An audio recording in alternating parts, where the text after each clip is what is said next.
to go over some of these details with you guys here today.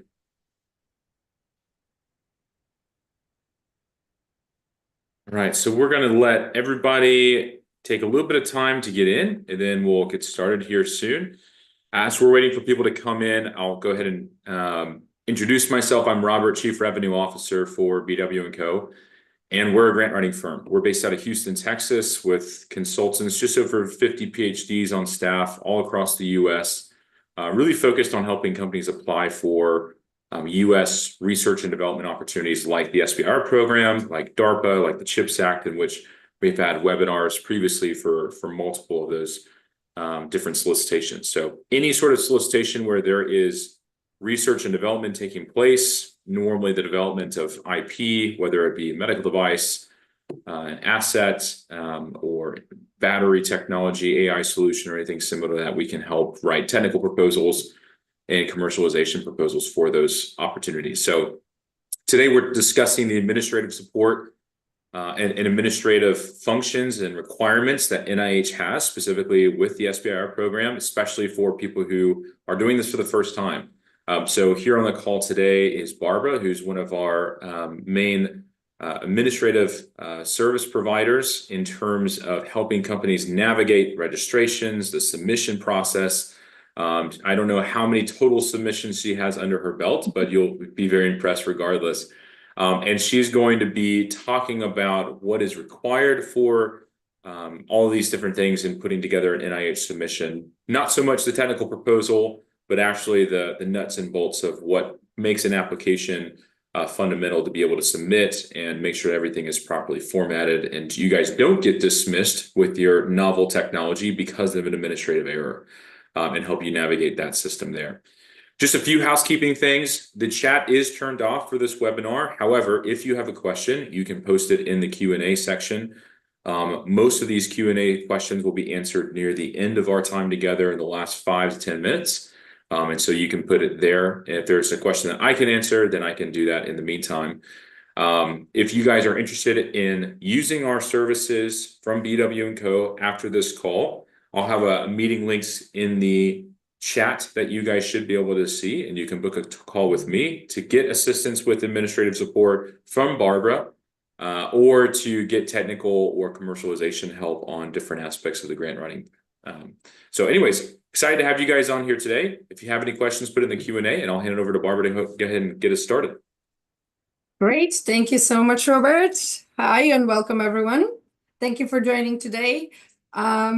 Robert already introduced us. There will be a lot of information. We have about 20-25 minutes because I want to answer your questions later.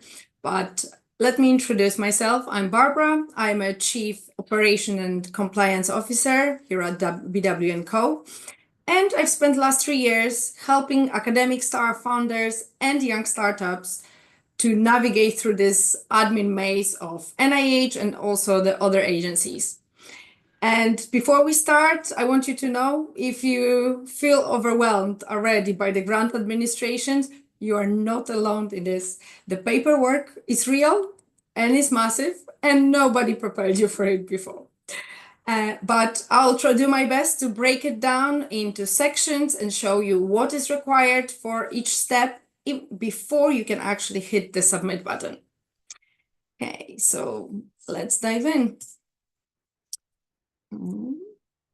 All right, so you thought the science was the hard part? No, actually, let's talk about the organized chaos. Science and innovation is without a doubt a core for the grant applications. But there is a truth that nobody tells you about. Writing the specific aims and the research strategy, something what you are good at, is about 20% of the work. What is the other 80%? It's the admin work. It's the registration, budgets, budget justification, compliance, certificates, and actually submitting as submission systems. And if you ever felt blindsided by how much administrative work is actually involved in any formal project, you're in the right place. So just so you know, I won't have enough time to dive into the smallest details, but I will give you my best overview and elements of every single stage. And as later you can either submit your question to Q&A or contact us directly, and I will be happy to dive in and review your current situation.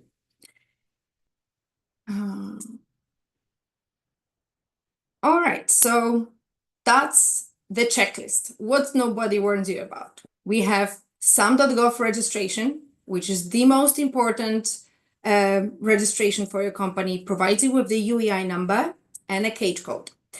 We have ERA Commons accounts. You will need those for admin, admin, PI, and also your key personnel. Then we have grants.gov. But the trick is, the registration is not hard, but the trick is it needs to be properly connected with your SAM.gov account in order for you to get even the admin privileges on the account. Later, we have, if you're applying for SBIR or STTR grant, we are looking at small business certificate from SBA. We have budget that complies with all the rules, salary caps, indirect rates, subaward percentage and involvement, external and internal costs. We have facilities, equipment, resources, and those are actually two separate documents, often mistakenly put in one. We have data management and sharing plans. This is fairly new and is often forgotten because it's from, I believe, 2023 when it became an obligatory mandatory attachment for NIH proposals. We have letters of support and commitment from your collaborators, sub-awardees, and quotes from subcontractors.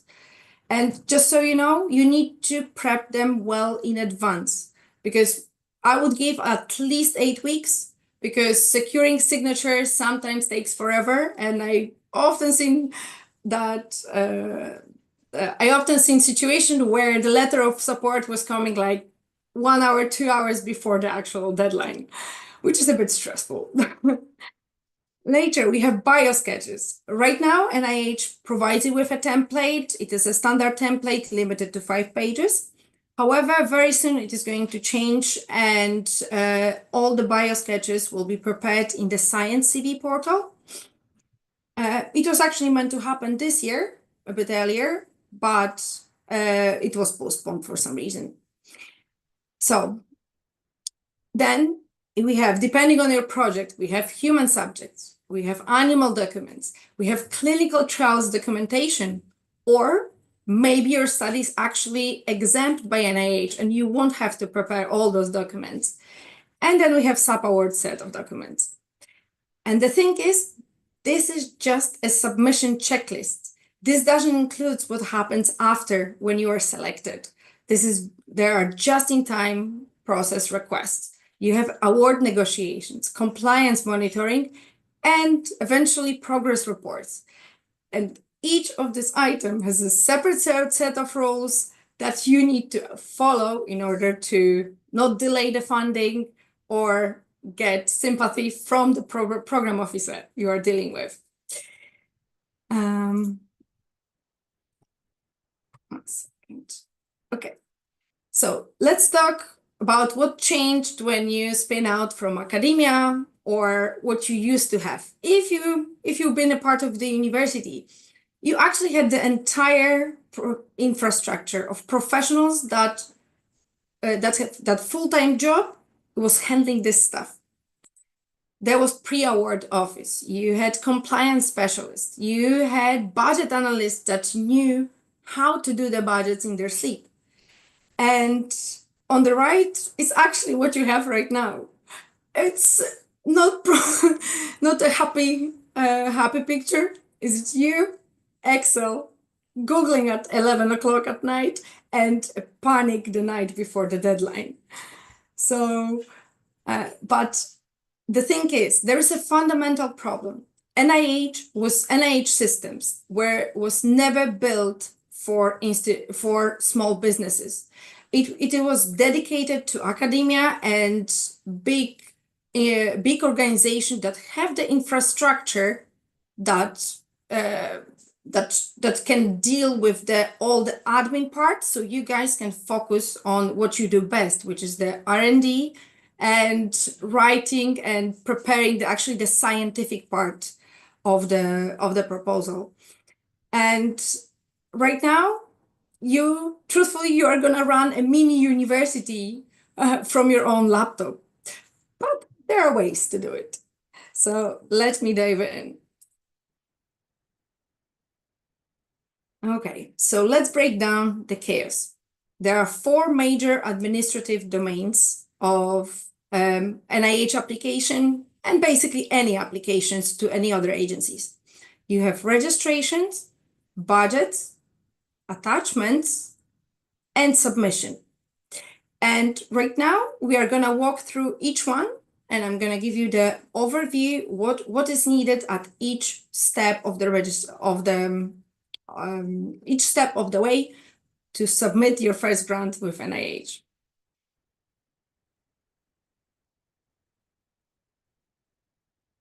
Okay, first things first,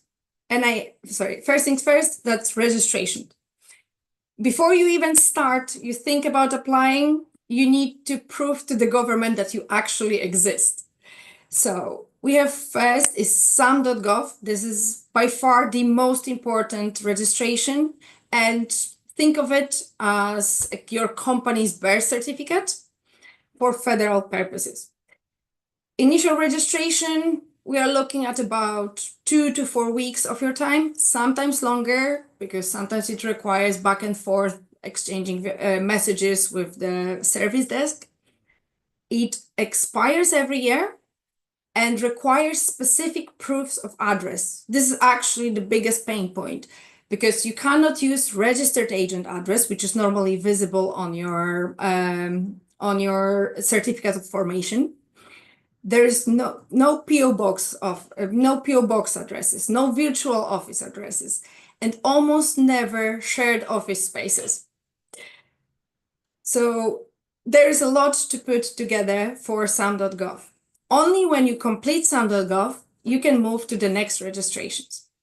We have grants.gov that, as I mentioned earlier, it needs to be properly integrated with your SAM.gov account that you already established. It happens through a business point of contact email address. This is one of the emails you establish when registering your company in SAM.gov. Once those 2 emails match, you actually receive the admin privileges to either hit submit button in the ERA Commons, which is the NIH system, or if you decide to submit via grants.gov, you can initiate the workplace and submit via grants.gov. Some people prefer grants.gov. I am the fan of ERA Commons. To me, it's much more clear and easier to navigate. Okay, then third one will be the small business certificate. And this is necessary every single time you want to apply for SBIR or STTR grant. And you will need to obtain this certificate to essentially confirm that you are an American small business. And finally, we have ERA Commons. This is NIH submission system where you prepare your application, as well as you deal with what happens after when the NIH submits requests for more information. The thing is, despite that let's say you can submit a grant in grants.gov, you still need the ERA Commons registration and account for your PI, admin, and the key personnel. And the funny thing is, usually in such small business, often the PI is the same person as admin, the signing official, but they still need to have 2 separate accounts. You cannot have one account with 2 roles. Okay, so that's the 4 main portals. And I would say allow yourself at least 2 months to complete the registrations. If you're lucky, you might be able to complete it in about 2 weeks, but on the safe side, the 8 weeks is a minimum to complete everything. And one more thing, if you haven't started your business yet, if it's not formed, you haven't filed your any forms to your Secretary of State, this is again a very good moment to look at the requirements, because sometimes adding one extra article of incorporation to your articles of incorporation document may save you tons of times on proving the address to SAM.gov. Okay, so that was the registrations. Let's move ahead. Okay, so now you established your registrations. Let's move to budgets. This is where the science meets Excel. And this is where you need to transfer your project, your technology into numbers. And NIH budget has 7 main categories, which are, and with each of this category has this specific roles. We have personnel, we have equipment, we have travel, we have supplies and computer services, we have subawards, and we have indirect costs. And for example, personal salaries are capped by NIH. At the moment, the newest cap is $225,700 per annum. The effort of the staff needs to be shown in calendar months, not in percentage. Fringe rates, they need to be justified and reasonable. So please, for like smaller businesses, this is usually around 5 to 10%. Then for bigger entities, we are looking at 15 to 25%. However, even if you are a small business and you can document and prove that your fringe benefits, so that's all your health insurance and benefits to your staff, are more than, let's say, 5, 10, 15%, that's fine. You can still add it as long as you can document it. Then we have the indirect costs, also called general and administrative, G&A, F&A. And those right now, according to the NIH rules, are capped at 40% and do not require justifications.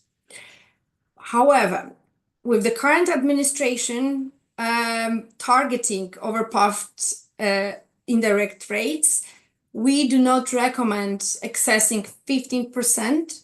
And rather than going above that, better to use the funds from the indirect cost to add them somewhere in your direct cost, to the personnel, to the supplies, to the computer services, to consultants, to something else. And here is what actually funders don't always realize. Reviewers read your budget to assess if you actually understand the scope of your project. And unrealistic budgets signals that you may not know what you're doing, even if your science is brilliant. And the good thing is, despite the tons of rules and regulations, budgets are quite flexible, but you need to be prepared to provide a backup. Backup is the most important thing in the budget. As long as you can justify, provide quotes, screenshots, and documentations to back up the money that you are requesting, you will be fine.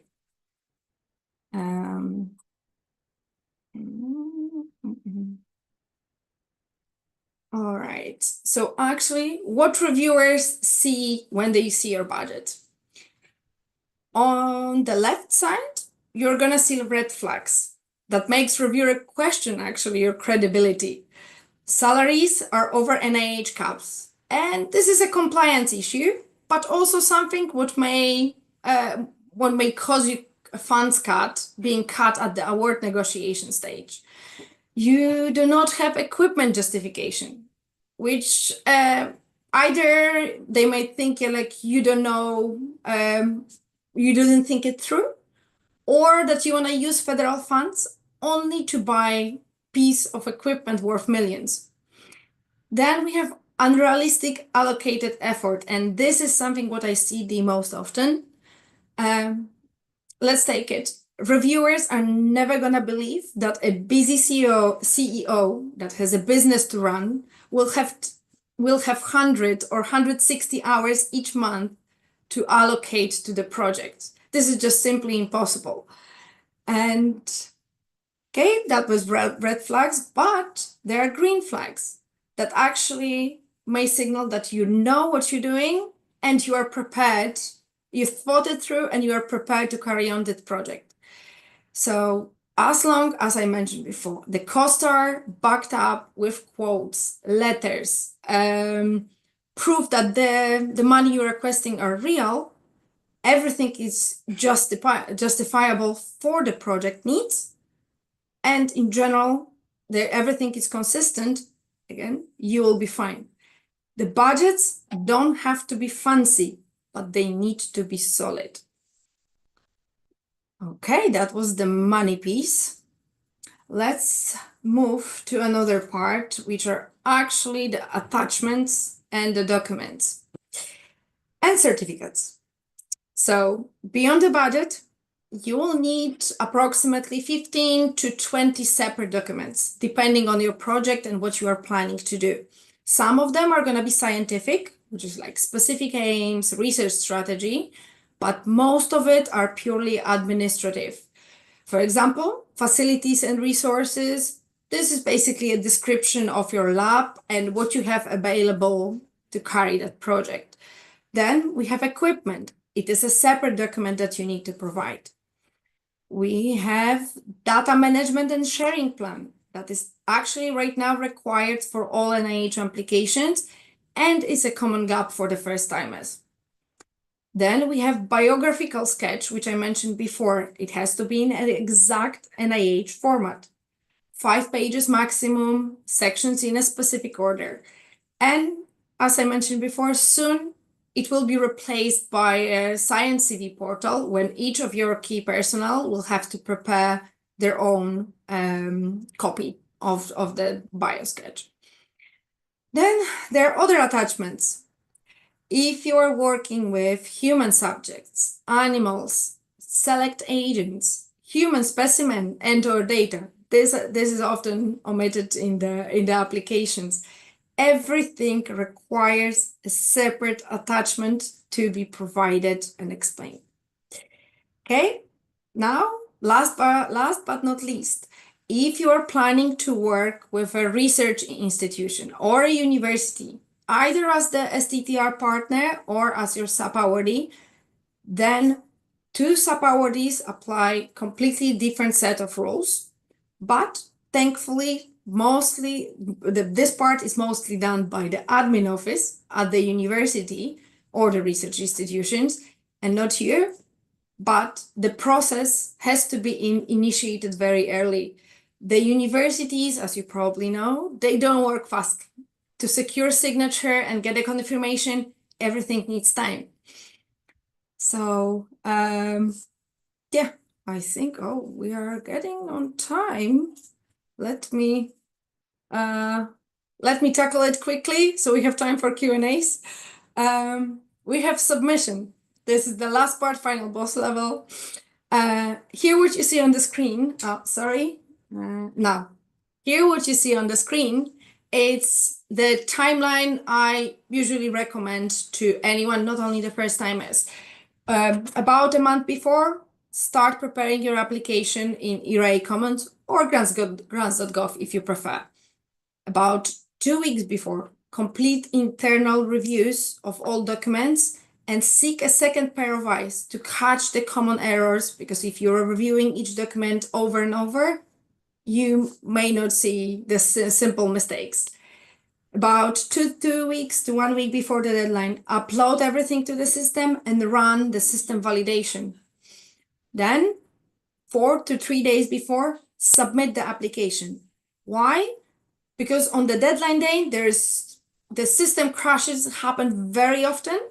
And there's an additional perk. If you submit your application 3-4 days before, it gives you 48 hours to actually withdraw the application if you spot an error, correct it and submit again, but only if you are before the actual deadline.